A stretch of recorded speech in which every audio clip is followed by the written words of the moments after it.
हम शुरू करने वाले हैं मैथ। क्या शुरू करने वाले हैं? मैथ। देखिए मैथ में किसी प्रकार मैथ का नियम होता है कि पढ़ाने से पहले छात्र छात्रा का कॉपी किताब बंद होना, उसका ध्यान ब्लैक बोर्ड पर होना। जब समझ लीजिएगा तब कोई क्वेश्चन को बना लीजिएगा, नहीं समझिएगा तब से क्वेश्चन नहीं बनेगा। आप लोग देखिए यहाँ पर लिखा है सोमवार से आपका सिलेबस बुक से होगा और जितना भी सूत्र आता है मैथ में आता है सूत्र याद करो। क्या याद करो? जैसे हम 8वीं क्लास में कर गए थे तो किसी को सूत्र याद नहीं था। अभी सिर्फ बेलन का सूत्र हम शुरू किए थे, अभी शंकु का बाकी था। शंकु का है, शंकु का उत्तर पृष्ठ, शंकु का कुल पृष्ठ है। ये पूछना आज हम सुनेंगे पीटेंगे स्कूल में।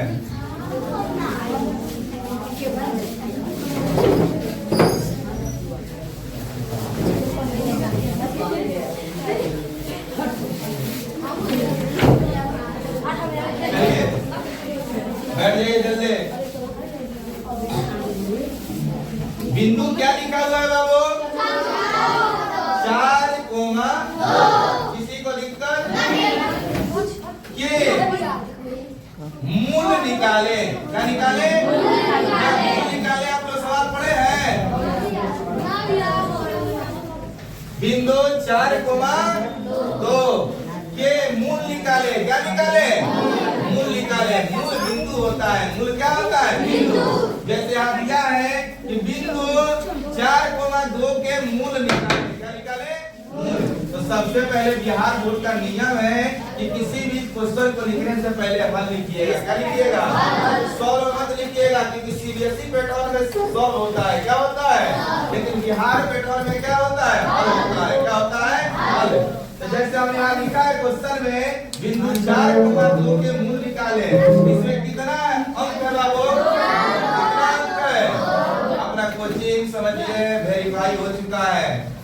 वेरीफाई समझते हैं क्या? लाइसेंस बन चुका है, ठीक है ना?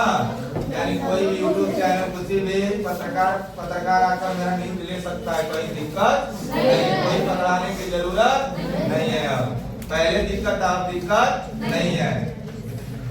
बिंदु 4,2 के मूल निकाले। क्या निकाले? मूल। इस बात को बताइए तो इसमें कितना अंक है? एक है 4 और एक है 2। तो इसको हम x मान लें। क्या मान लें? माना कि x। माना कि क्या माने? पहला अंक को हमने x माना। क्या माना? दूसरा अंक को हमने क्या माना? मान लिए। कोई दिक्कत? मूल निकालने का सूत्र होता है। क्या होता है? सूत्र। अब इस सूत्र पर इसको बैठाएंगे। रूट अंडर क्या लिखेंगे? x square x plus y square कहीं दिक्कत बंद करो, कहीं दिक्कत किसी को? अब देखिए x का मान बाबू कितना है? 4। पोस्ट है तो स्क्वायर है तो प्लस है तो पोस्ट है तो y का मान 2, पोस्ट है तो स्क्वायर है तो अब इक्वल है 4 का स्क्वायर यानी 4 को 2 बार लिखेंगे। 4 चौका 16 प्लस है तो फिर 2 को तो 2 दूनी यहाँ 4 लिख दिए। कोई दिक्कत? अब 16 को 4 को हम 2 लिखेंगे तो 20 को यहाँ तक आकर रुक जाएंगे। अब यह तो 20 रूट ना है। अब इसका रूट पहले निकालेंगे। रूट सीखिए किस तरह से होता है। जैसे 2 10 दूना 2 बचे अब तो कटेगा नहीं तो 2 गुने क्या हो जाएगा? देखिए तो बाबू इसमें 2 कब है? 2 है तो e को मान लेते हैं। तो मानते हैं हाँ रूट 5 रूट 5।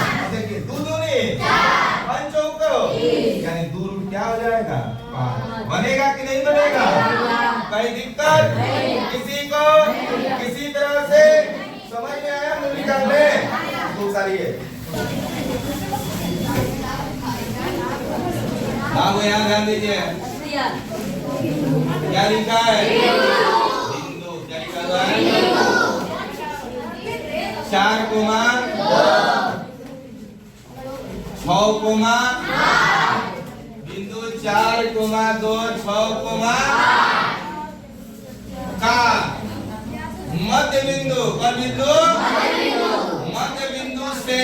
मध्य बिंदु से देखिए बिंदु 4,2 6,8 का मध्य बिंदु से नियामक क्या नियामक निकाले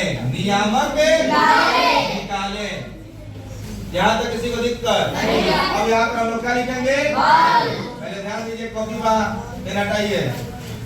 यहाँ कौन क्वेश्चन है हमारा? तो पहले यहाँ लिखेंगे x1 x2 y1 भाई दिक्कत किसी को? किसी तरह से समझ में आया ना? अब देखिए इसमें का पहला संख्या अंक जो है वो क्या होगा?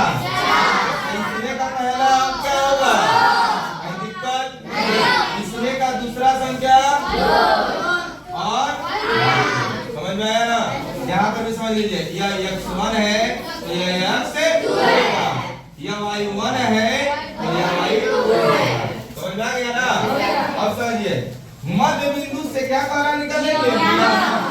नियामक का सूत्र होता है, नियामक का सूत्र, इसका सूत्र होता है x1 प्लस x2 बट्टा 2 और y1 प्लस y2 बट्टा 2। अब कहिएगा सर 2 क्यों लगाया है? होता है ना, ये सूत्र का नियम है, जो सूत्र आधारित होगा वही सूत्र को बैठाया जाती है कि आप यहाँ पर 3 लगा दीजिए।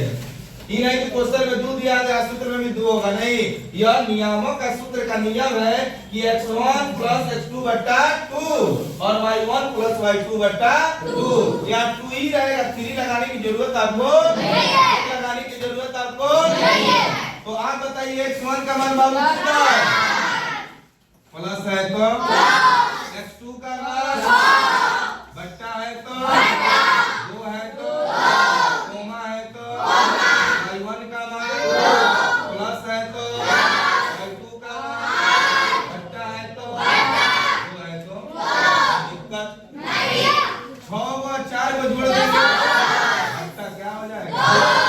और 8 2 का दूना और 2 बचे बनकर बन जाएगा, कोई दिक्कत किसी तरह से? समझ में आया ना?